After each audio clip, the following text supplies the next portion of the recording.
September 29th, 2019, our lives were changed forever. We lost a powerhouse in the world of diabetes and a powerhouse in life. We, the diabetes community, mourn, but we, the diabetes community, will stand together to celebrate the life of Dr. Andrew Riggs and carry on his legacy. That's what he would have wanted.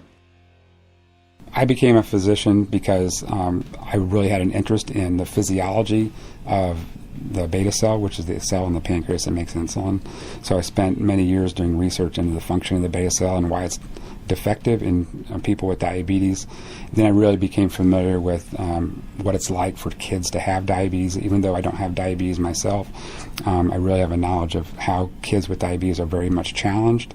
So I really became passionate about that. So I moved from research in diabetes to medical care and took the long road through medical school and fellowship and residency in order to become a pediatric endocrinologist.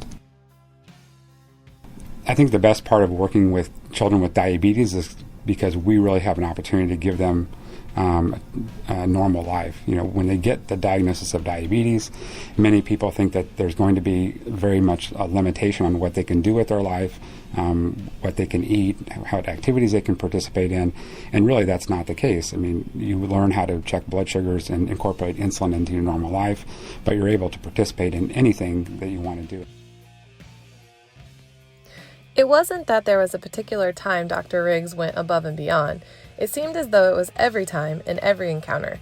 We were lucky enough to meet Dr. Riggs nearly 14 years ago in the then St. Vincent ER with our 4-year-old's diagnosis of diabetes. This came a few days before Christmas and also a few days before our son's birthday. Which specific interaction in our 14 years with him stands out? Perhaps the diagnosis using teddygrams and Gatorade to avoid unnecessary trauma to a little guy. Maybe requiring us to be certain Scott still had candy in his Christmas stocking and cake for his birthday. Might also have been the adamant, he's a child with diabetes, not a diabetic. Remember that he's still a kid. Then again, the ribbing Dr. Riggs gave Scott about slam dunking on him at camp if he were brave enough to go and take on Dr. Riggs.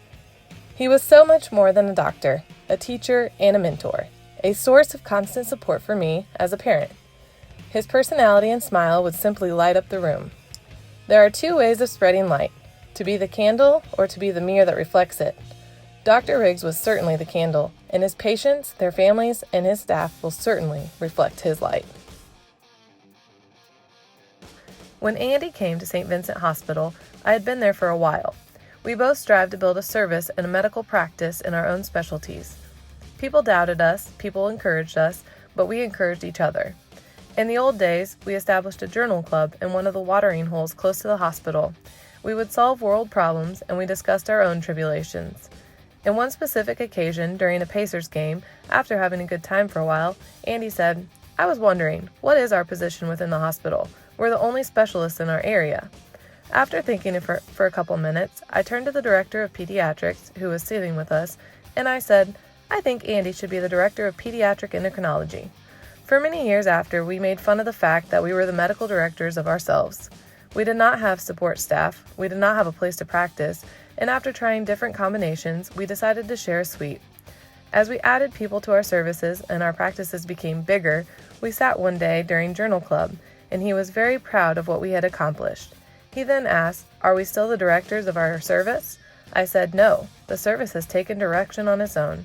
He accomplished his goal and gave life to something that will never end. He will be in my mind forever. Am I going to dunk? I don't think so. But Dr. Andy Riggs knows the importance of teamwork. So when his patients call, he takes a plunge for the team. They wanted it to happen, so it happened. My name is Tara, and I worked with Andy for almost 10 years. Some of you don't know this, but I love shenanigans, and over the last 10 years, I have pranked, scared, and teased Andy numerous times. So many, I wouldn't even know where to begin.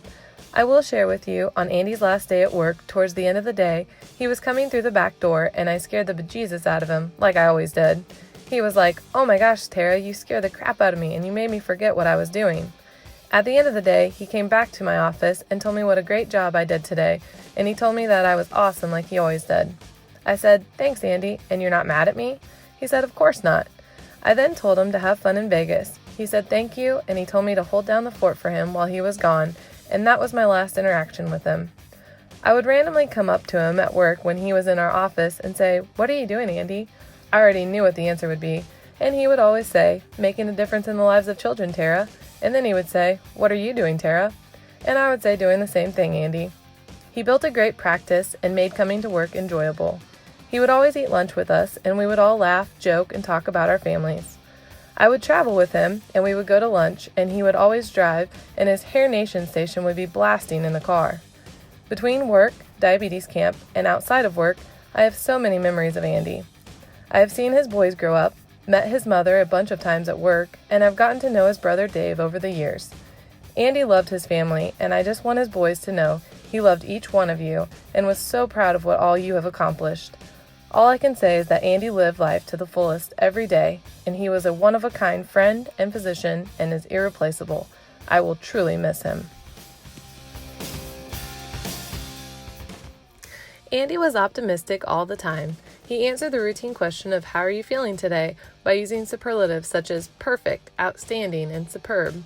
Andy never complained about anybody or anything.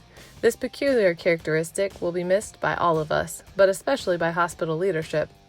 Many peds endocrinologists select this specialty because it does not involve coming to the hospital while on call, since almost all problems can be managed by phone. But not Andy. Despite me telling him that a new patient consult can wait until the next morning or Monday, I would come the next day to find that Andy has come late evening or even in the middle of the night, have seen the patient, met the family, and wrote a detailed note in the patient's chart before EMR days, and has already mobilized resources for discharge planning and home monitoring.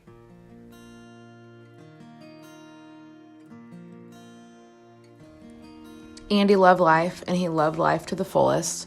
Very rarely did he show up to the office in a bad mood. Terrific, fantastic, outstanding. That would be his response when you'd ask how his day was. And when you asked how his work day was going, "I'm just changing the lives of children." And he did just that. Thousands of children, in fact. Andy was loved and well known by patients and colleagues all over the state of Indiana, covering patients in the Indianapolis and Fishers area, South Bend, Lafayette, and Evansville. He was a lover of all things Purdue, football, basketball, and the marching band that his oldest son was a part of. He was an avid Colts fan, and he loved the month of May in Indy. He was a lover of fine wine and top-shelf martinis, good music, or at least what he thought was good, and traveling to all of his favorite spots. He put hot sauce on pretty much everything, and he loved condiments that were good enough to drink as a beverage. You could frequently find him enjoying a Diet Coke or the split pea soup at St. Vincent, or really what was ever left over in the break room fridge, regardless of how long it had been in there. If we had leftovers from a lunch meeting, you would frequently find him getting everything out of the fridge around 10 a.m. to, as he would say, get the chill off. On Fridays, he'd sometimes wear scrubs to the office. We would all snicker as he would walk in because, let's be honest, endocrinologists don't spend a lot of time in the OR. The thought of not having him in our lives is numbing, but we must celebrate his life like he would have wanted. So let's celebrate tonight and celebrate not only his life, but celebrate a community and a camp that he led so well.